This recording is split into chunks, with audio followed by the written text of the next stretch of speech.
አይን ሁለት አይደል እንዴ? 5 አይኖቻችን የት ቦታ አሉ እነግራቸዋለሁ። አይናችን ከ1.7 ማይልስ ርቀት ላይ የበራ ሻማ መለየት ይችላል። ገጠር 6 ይሏቸዋል፣ ግን 6 አይደሉም 7 ናቸው። አይን እንግዲህ ከ2 ሚሊዮን በላይ በሚሰሩ ክፍሎች የተዋቀረ ነው። በጣም ለአይን አምላክ አለው ይላሉ። እውነት ነው። አይን ቶሎ ነው የሚድነው። አይኑ ለምን 7 ላይ ተወከለ? አዳም 1000 ዓመት ሊሞላው ስንት ዓመት ሲቀረው ነው የሞተው? 70 ዓመት ሲቀረው ነው።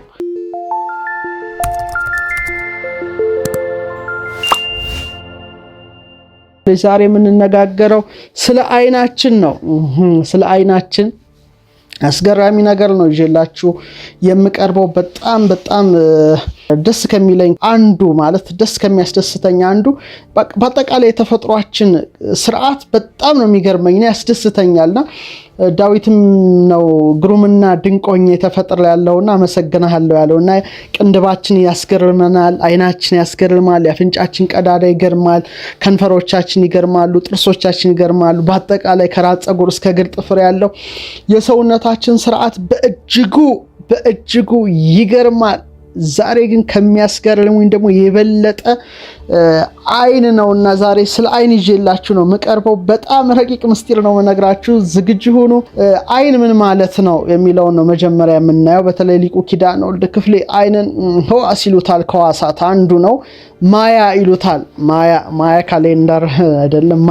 ማያ ራሱ ቃሉ የአማርኛ ቃል እንደሆነ በተስፋት ስላሴ 12 ትርጉም ነው የሰጡት መጽሐፋቸው ላይ። በተለይ አንድሮሜዳ ላይ በዝርዝር ጽፈነዋል። ማያ ይሉታል። መመልከቻ እንግዲህ የምንመለከትበት የምናይበት ከተፈጥሮ ሕዋሳታችን አንዱ አይናችን ነው። እንግዲህ አይን አንድ ነው፣ አይንት ነው የሚባለው አይኖች ማለት ነው። እንግዲህ የራሱን የሆነ ትርጉም አለው። ሰባ አይን ማለት ለምሳሌ ሰብ ማለት ሰው ነው። አይን ነው። ሰላይ፣ ጉበኛ፣ መልእክተኛ ምን ይባላል? ሰባ አይን ይባላል። እንግዲህ የራሱ ትርጉም አለው። ለምሳሌ አይን ማለት ምንጭም በግዕዝ ቋንቋ አይን ተብሎ ይጠራል። ለምሳሌ ከአይናችን ውስጥ ምን ጠብጠብ ይላል? እንባ ጠብጠብ እንደሚል እንደዚህ ሁሉ ውሃው ልክ እንደ እንባ የሚፈልቅበት ስለሚሆን አይን ይባላል። ምንጭ አማርኛ አይን በግዕዝ ይባላልና ዛሬ ስለ አይናችን ነው አስገራሚ ነገርን ይዤላችሁ የምቀርበው። ሀሳብ አስተያየታችሁን ስጡን። አይናችሁን ደግሞ አድንቁት። እግዚአብሔር የሰጠን መመልከቻ ነውና የሰውነታችን መብራት አይናችን ነው።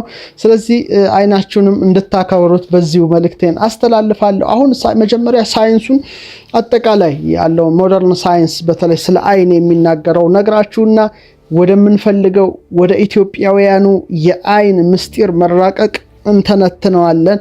ወደዛ ሄድላችኋለሁ። ክቡራን ተመልካቾቻችን እንግዲህ አይን በጣም ውስብስብ እና አስገራሚ ከሆኑ የሰውነታችን ሕዋሳት አንዱ ነው እና ከአይን በላይ በጣም ውስብስቡ የሰው ልጅ አእምሮ ነው፣ ብሬን ነው በሳይንሱ የሚነገረው።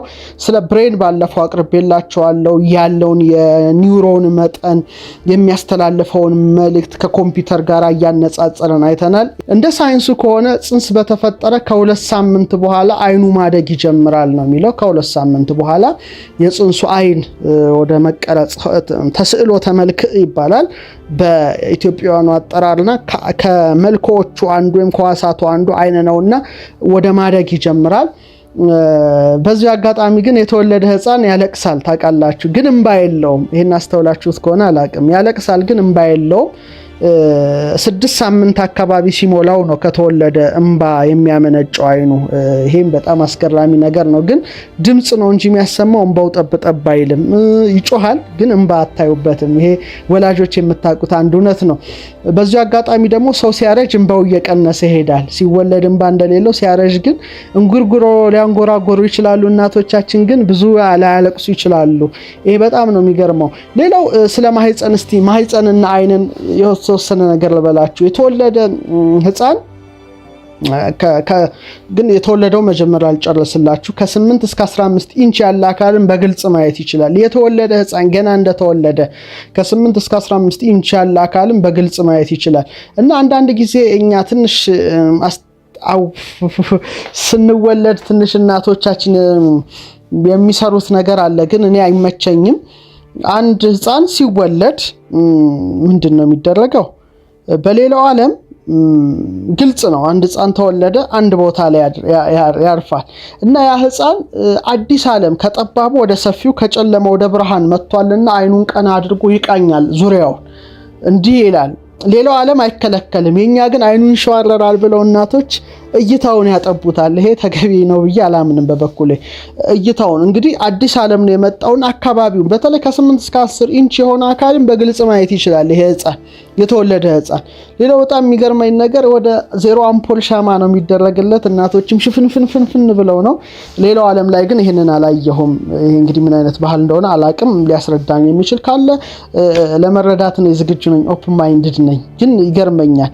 በመሰረታዊ ነገሩ ግን ህፃናት በተለይ 3 ወር ህፃናት ምናምን ህፃናት የ4 ወር ህፃናት በደንብ ማየት ይችላሉ። ይሄ የፊቶሎጂ የእድገተ ጽንስ ሳይንስ የሚያሳየው እውነት ነው።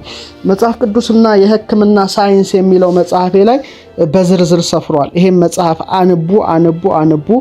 በጣም ስለ ጽንስ ሂደት በዝርዝር ጽፌበታለሁ። የየወራቱ የጽንስ ሂደት ምን ይመስላል የሚል ክፍል አለ። እዛ ላይ በደንብ አድርጋችሁ እንድታዩ የሳይንሱን ማስረጃ ነው የጻፍኩት። ለምሳሌ አንድ ህፃን ሲጸነስ በመጀመሪያው ወር ሰብአዊ ባህሪያቶች ሁሉ ይፈጠራሉ። ትክክለኛ ቦታውን ይይዛል። የጽንሱ የልብ ትርታ መሰማት ይጀምራል። ደሙ ይዘዋወራል ነው። ይሄ መጀመሪያው ወር ላይ ነው። ጽንስ በተጸነሰ በሁለተኛው ወር እድገት ላይ ነው። አንጎሉ ኤሌክትሮኢንሴፋኖግራም በሚባል መሳሪያ ሊለካ የሚችል ንዝረትና ሞገድን ይፈጥራል። አፍንጫው፣ አይኑ፣ ጆሮ፣ የእግር ጣቶች ሁሉ መታየት ይጀምራሉ። ስለዚህ አይኑን መታየት የሚጀምረው በ2 ወር በተጸነሰ ነው። የራሱ የሆነ የእጅ አሻራ ይኖረዋል። ምላሱንም መንካት ይችላል። የ2 ወር ጽንስ ይላል ሳይንሱ።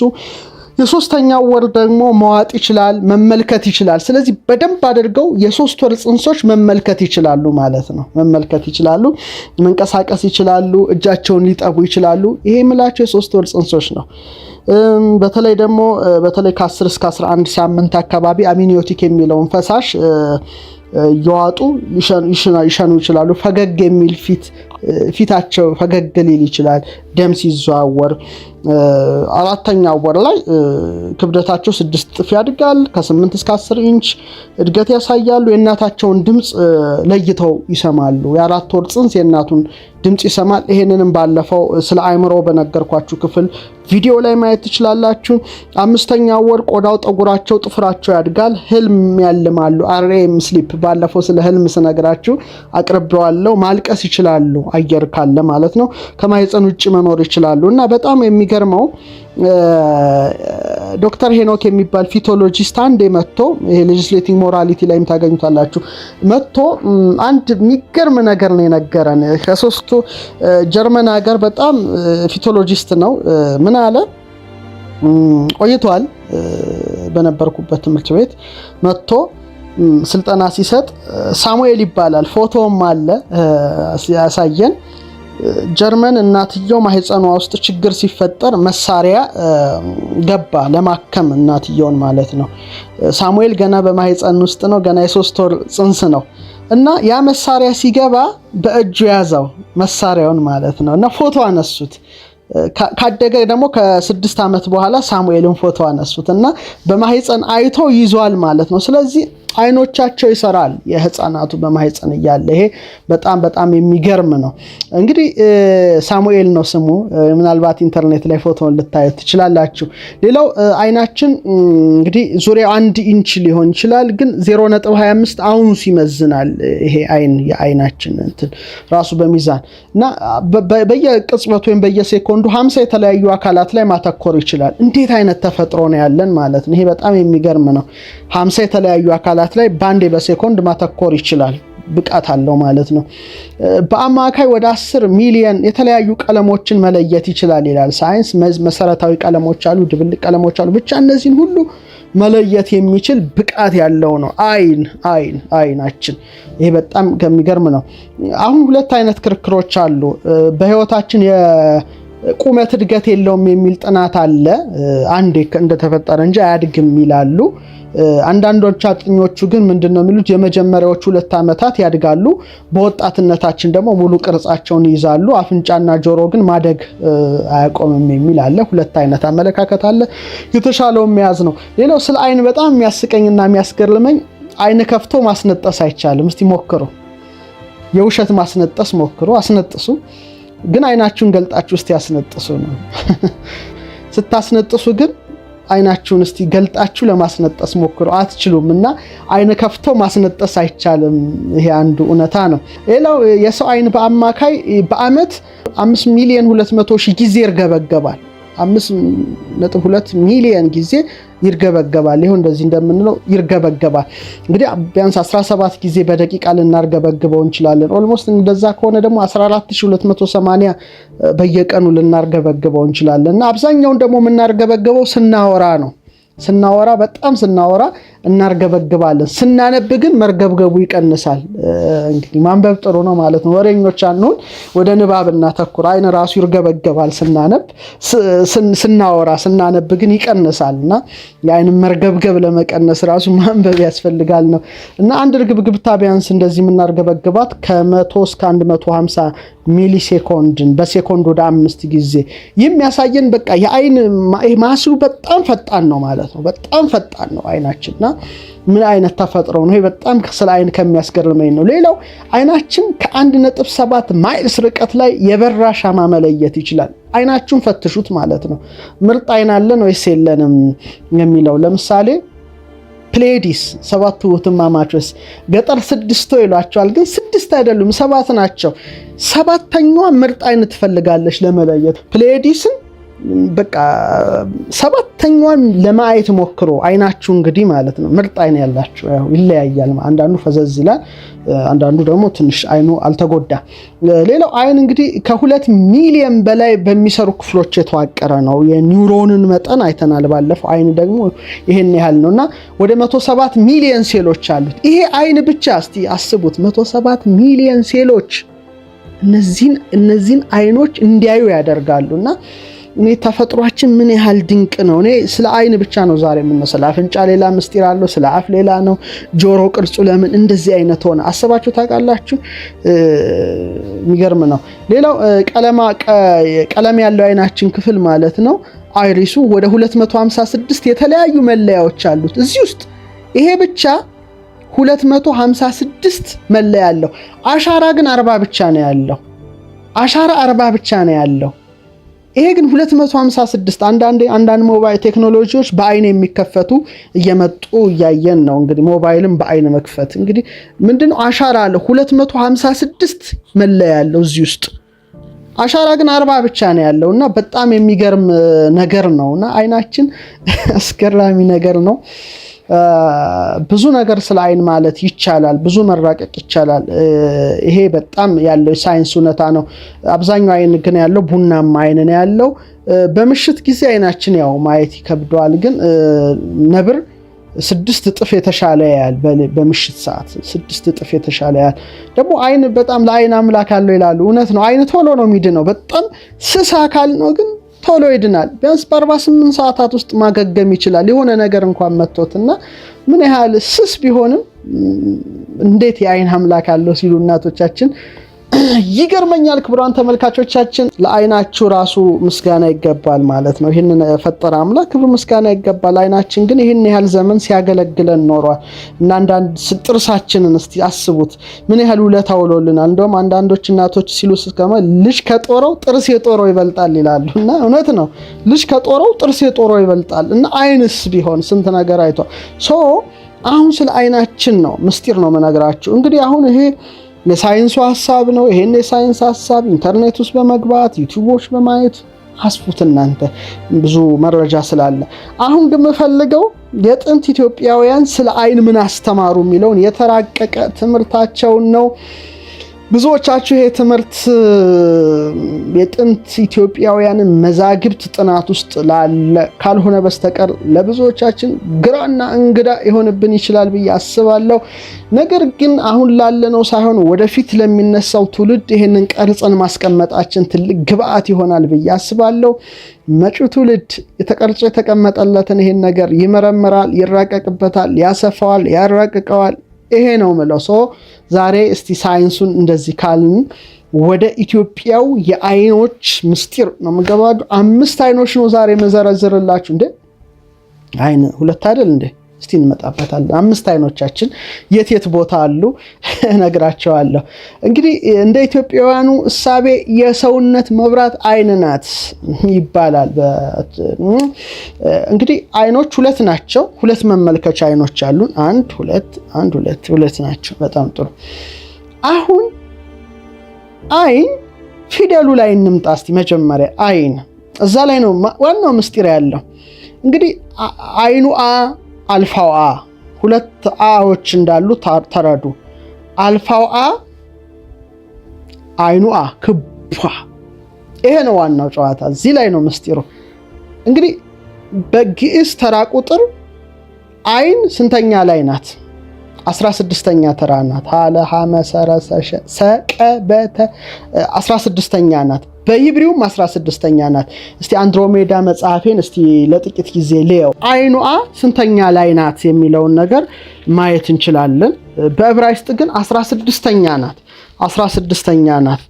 መልካም። በእኛም ሀ1 ለ2 ሐመሮሃ 3 መ4 ሰ5 ረ6 ሰ7 ቀ8 በ9 ተ10 ሀ20 10 ሀ11 ነ12 አ13 ከ14 ወ15 አ16 16ኛ ተራ ላይ ናት። ልብ አድርጉ፣ 16ኛ ተራ ላይ ናት። አይኑ ማለት ነው።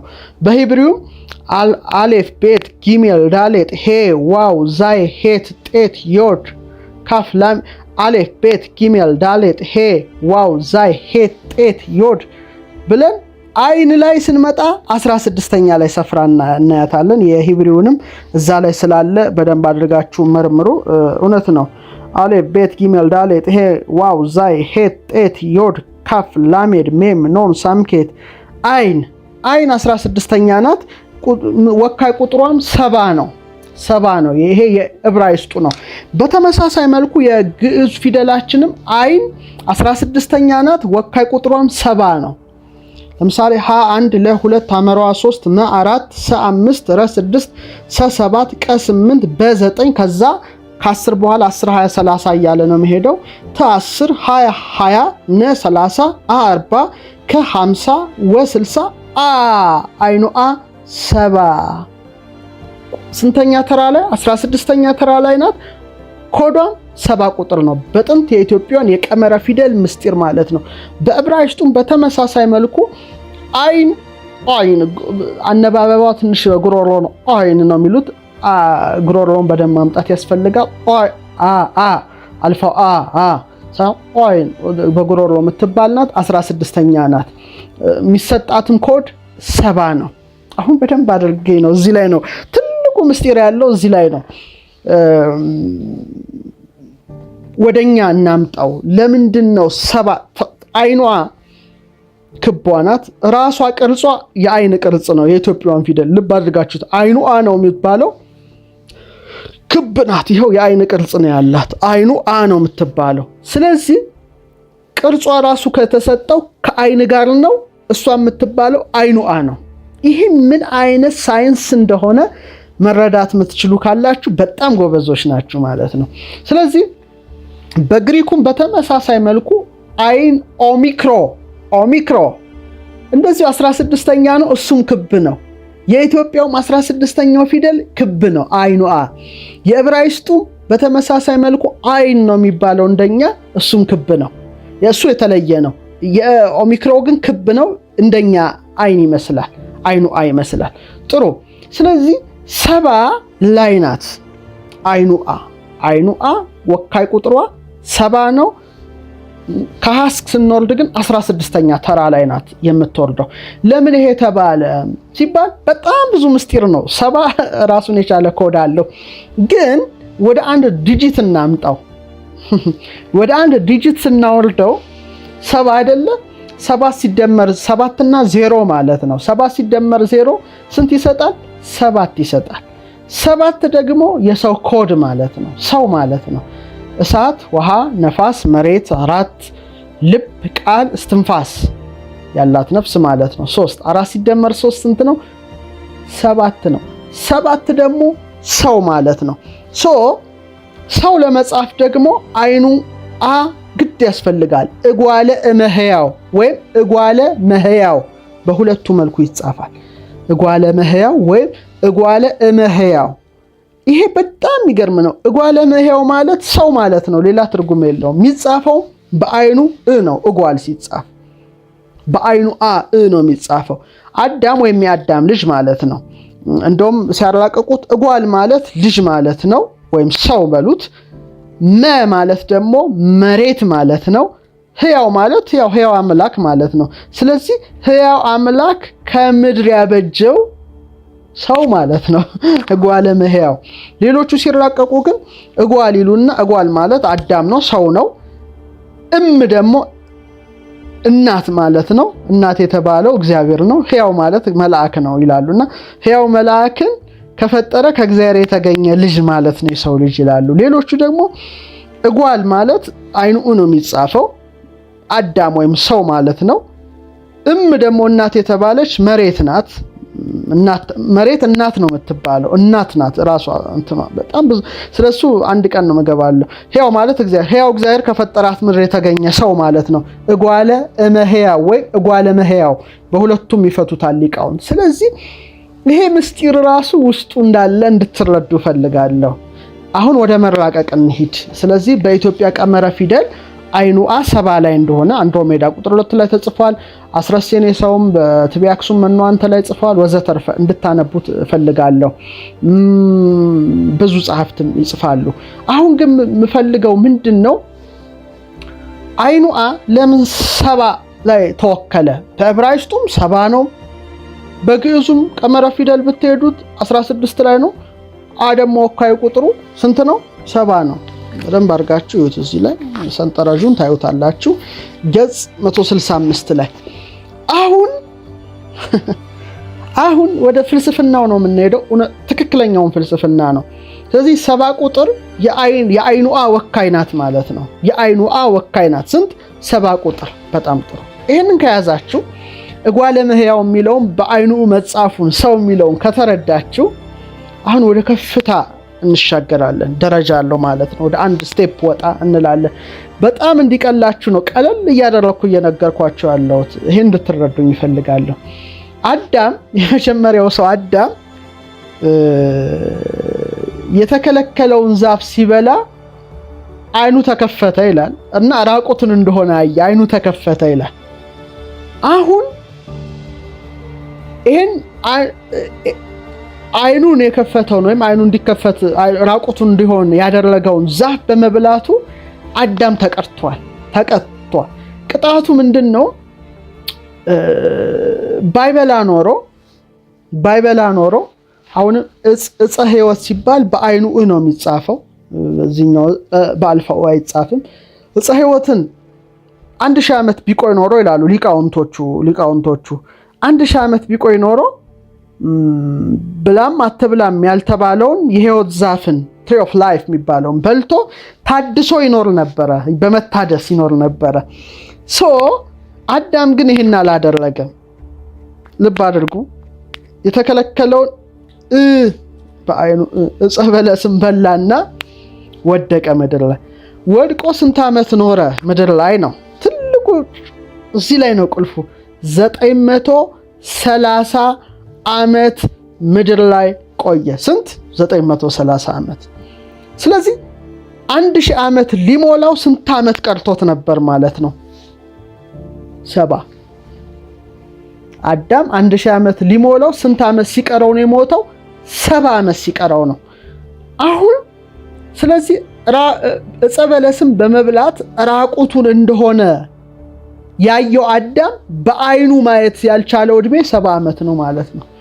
ያላየው ዘመን 70 ነው። በአይኑ ያላየው ዓመት 70 ዓመት ነው ማለት ነው። ስለዚህ አይን ኮዷ 70 ነው። ኮዷ 70 ነው። ተራዋም 16 ነው።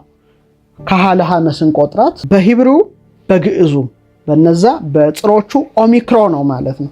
ስለዚህ አይኑን የከፈተውን ዕፀ በለስም ቢበላ በአይኑ ማየት ያላየውን 70 ዓመት ግን እንዲኖር አልተፈቀደለትም ማለት ነው። 930 ዓመቱ ላይ አርፏል ማለት ነውና አይን በጣም 70 ኮዷ መሆኗ እንድታውቁ ትፈልጋለሁ። ሌላው እስራኤል ራሱ 70 ነፍስ ሆነው ወደ ግብፅ ወርደው የባዕድ ሀገር ግብፅን በአይናቸው አይተዋል ማለት በአይናቸው አይተዋል። 70 ሆነው ወርደው 70 ነፍስ ሆነው ነው የወረዱትና በኋላ ሲወጡ በስተዋል።